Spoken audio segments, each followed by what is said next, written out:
AITA for not claiming my friend's mistake on my insurance? Okay, so I, 26F, need to vent and get some outside perspective because this whole situation has spiraled way out of control, and I'm honestly starting to question if I'm the bad guy here. I feel like I did the right thing, but my entire friend group is acting like I'm some heartless monster, and I'm just confused? Frustrated?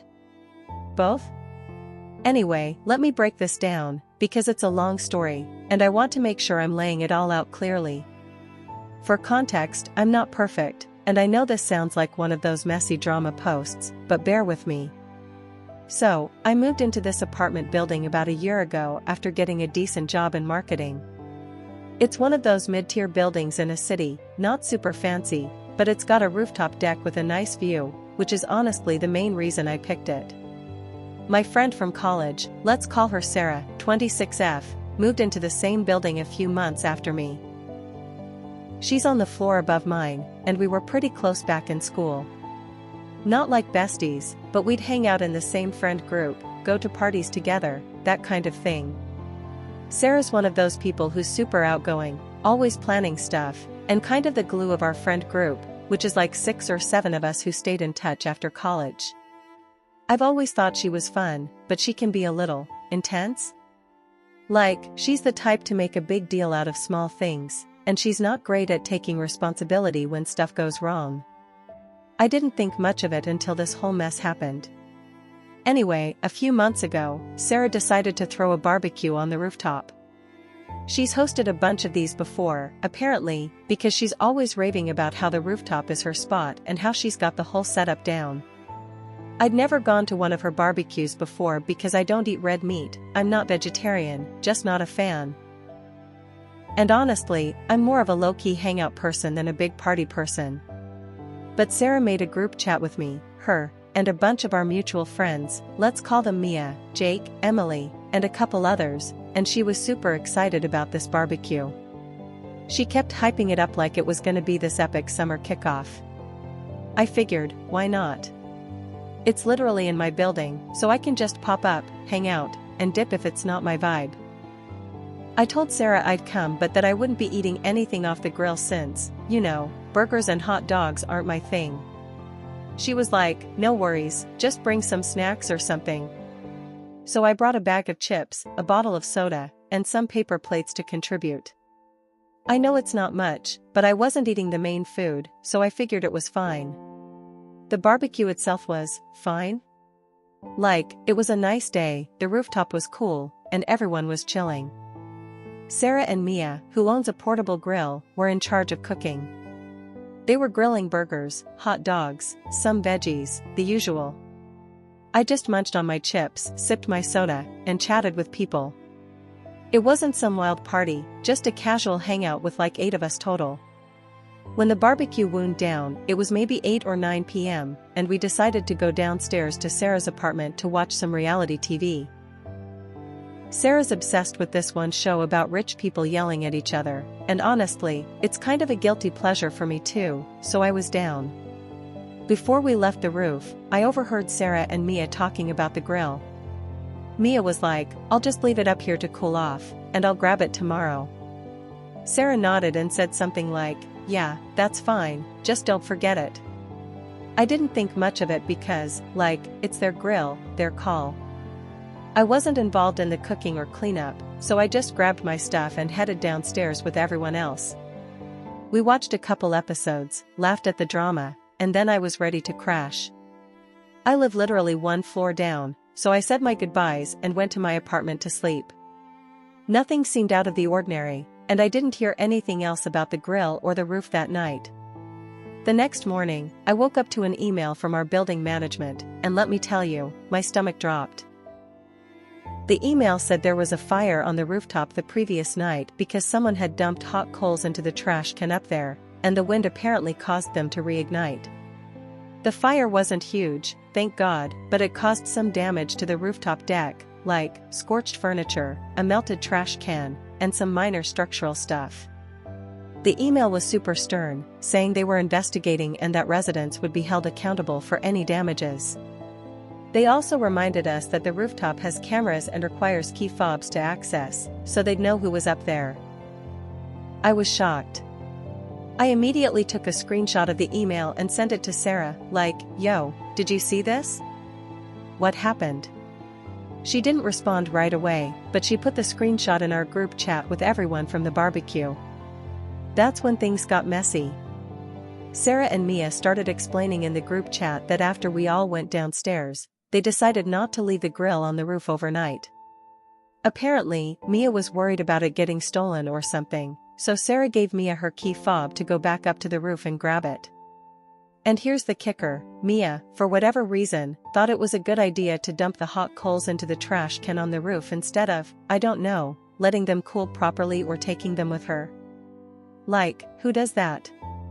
Our building has strict rules about the rooftop, multiple key fob taps to get in and out, and cameras everywhere, so it didn't take long for management to figure out it was Sarah's key fob that was used. They contacted her directly and told her she was responsible since it was her guest, Mia, who used her fob. Sarah tried to argue that it wasn't her fault, that Mia was the one who dumped the coals, but the building wasn't having it. They said it was her responsibility as the resident, and she'd have to cover the damages. I don't know the exact amount, but based on what Sarah said later, it was a few $1,000s for repairs and replacing stuff. Not cheap, but not like sell your kidney money either. Here's where I come in, and where things get really messy. About a week after the fire, Sarah showed up at my apartment out of nowhere. She looked stressed, like she hadn't slept, and she started venting about how the building was coming after her for the damages. Then she dropped this bomb: she asked me to file a claim on my renter's insurance to cover the damages. Apparently, neither she nor Mia had renter's insurance, which, like, how do you live in a building like this and not have it? She was like, you were at the barbecue, so you could just say it was an accident and file it under your policy. It'll be fine. I was floored. I told her I'd think about it, mostly to get her to leave, because I was so uncomfortable with the idea. I'm not an expert on insurance or anything, so I did what any semi-responsible person would do. I called around to get advice. I talked to my old insurance agent, who I've known since I got my first policy, and I even reached out to a couple of lawyer friends from college. They all said the same thing: filing a claim for something I didn't do, especially when I wasn't even involved in the incident, would be insurance fraud. Like, straight up illegal. My agent was super clear that if the insurance company found out I was lying about my involvement, they could deny the claim, cancel my policy, or worse, I could face legal trouble. I was like, yeah, no, I'm not risking that. So, I texted Sarah and told her I wasn't comfortable filing the claim.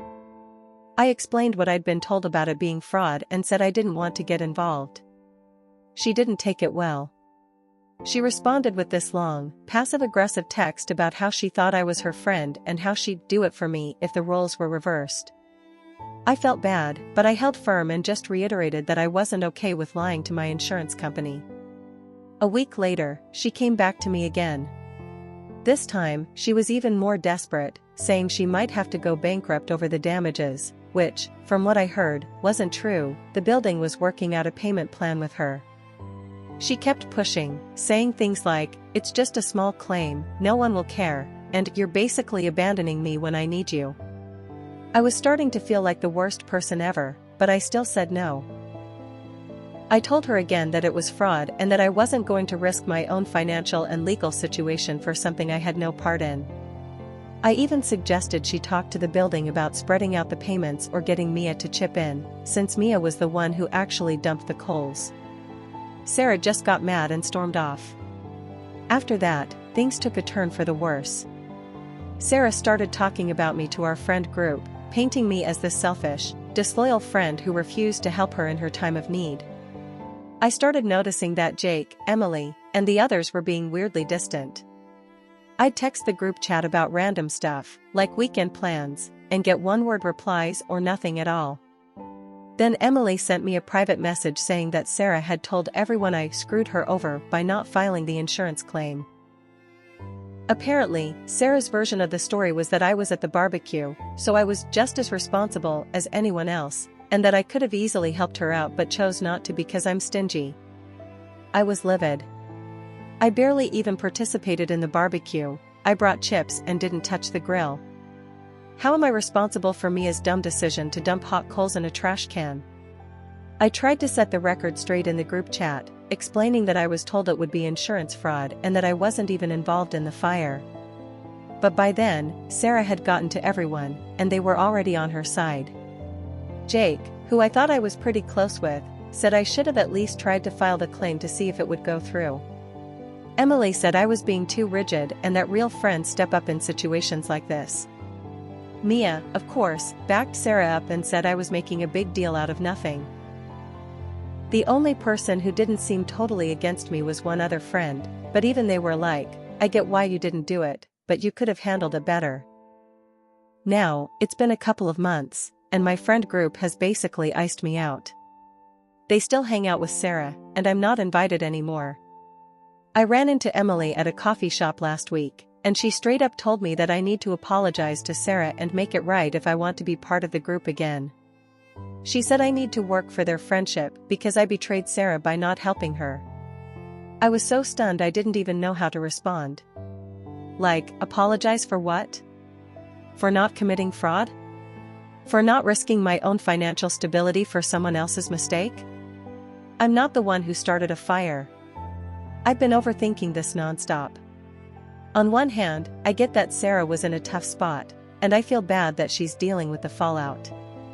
I know she's stressed, and maybe I could have been more sympathetic in how I said no. But on the other hand, I wasn't even involved in the incident.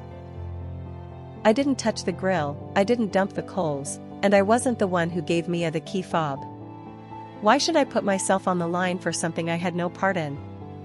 And the way Sarah turned this into a smear campaign feels so unfair.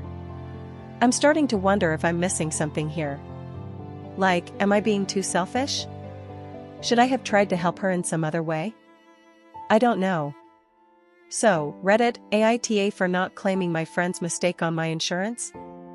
My friends are kind of split on this, well, mostly against me, and I'm honestly confused. Was I really the one in the wrong here?